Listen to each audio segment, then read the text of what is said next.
sosial lemah, kurang peduli, cuek, kurang waspada, maka jelas paham ekstremisme dan terorisme akan tumbuh. Ya.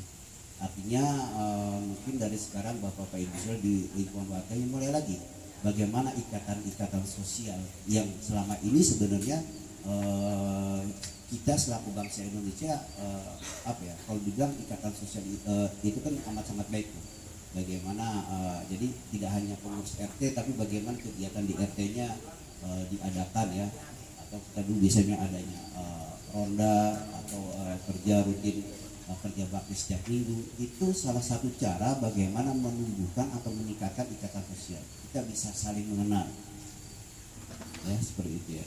Apalagi kan untuk wilayah Bekasi sendiri, kenapa sih banyak tercatat di Bekasi? Karena memang kalau secara konseptual dimanapun ya, bahwa pelaku-pelaku kejahatan termasuk terorisme itu akan bermukimnya itu di wilayah pinggiran kota-kota besar. Ya, kita tahu bahwa Bekasi ini adalah suburban atau pinggiran dari ibu kota negara. Jadi makanya kalau saya secara pribadi tidak kaget bahwa pelaku kejahatan apapun, pelaku terorisme akan tinggal di wilayah tadi di kota baik itu Bekasi, Depok atau Tangerang. Karena jelas di situ kompleksitas heterogen masyarakat amat sangat tinggi. Dan tadi kecenderungan tadi yang disampaikan bahwa kecenderungannya masyarakat pinggiran itu cuek, mobilitas tinggi dia cuek ya tadi cuek dengan tadi yang penting orang ngontrak ya. Orang ngontrak saja tidak peduli. Jadi attention dari usaha itu harus diperhatikan ya. Kita di warga kita jika memang ada yang kontrak, terapkan aturan kontrak, ada fotokopi KTP, ada kata, dan kita hanya tidak terima cek di dispute capil. Kan sekarang gampang kok cek online. Nah, kan bisa saja KTP dan KKM itu ternyata harus dispute. Artinya apa? Ini penting ya.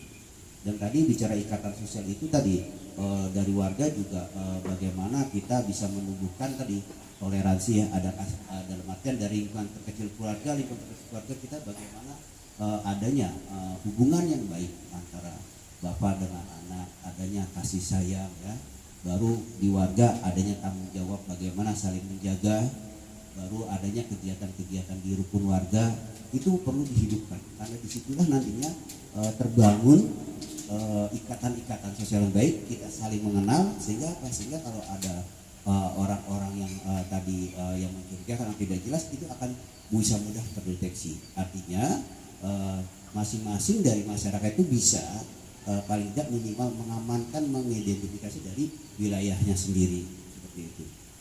Nah, memenjarakan para pelaku terorisme dalam penjara high risk. Jadi sekarang pemerintah itu punya 3 model penjara.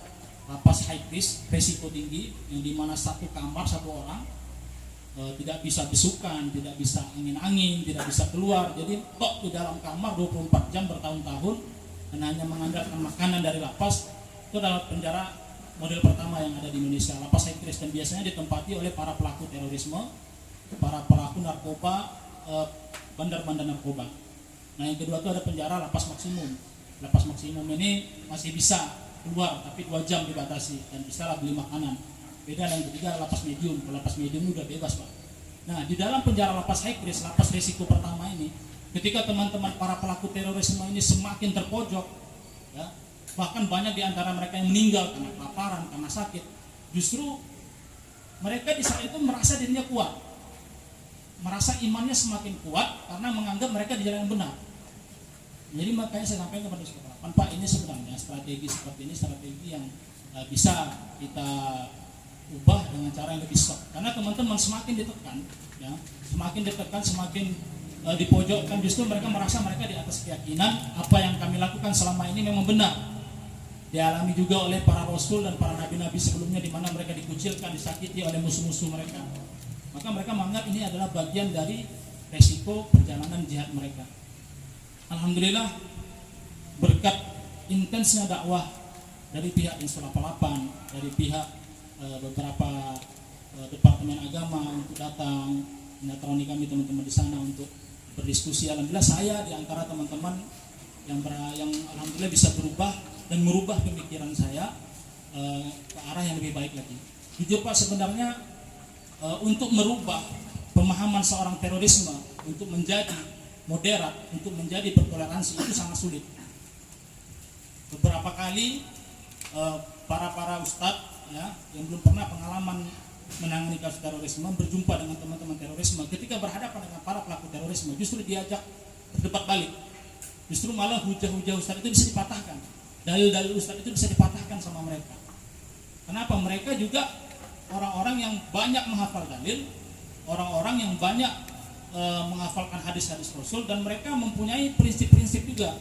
Makanya ketika pemahaman terorisme, ya pemahaman terorisme ini bisa kita bilang pemahaman yang Islam yang radikal, yang sangat tinggi sekali. Ketika dihadapkan dengan ustadz yang berpemahaman bisa dibilang low ya, maka tidak akan cocok, justru berbenturan. Makanya di sini sering saya sampaikan kepada pihak Densus 88, Pak, untuk menangani teman-teman terorisme, untuk merubah pemikiran mereka ke arah yang lebih moderat, jumpai mereka dengan teman-teman ex-napiter yang sudah NKRI. Makanya alhamdulillah permintaan kami direspon oleh teman-teman Densus, dan saya alhamdulillah setiap minggu mengisi di rutan High Risk Cikeas.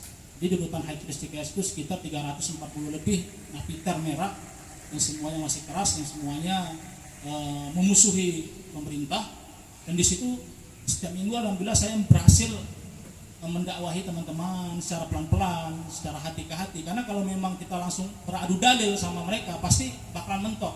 Karena mereka mempunyai prinsip.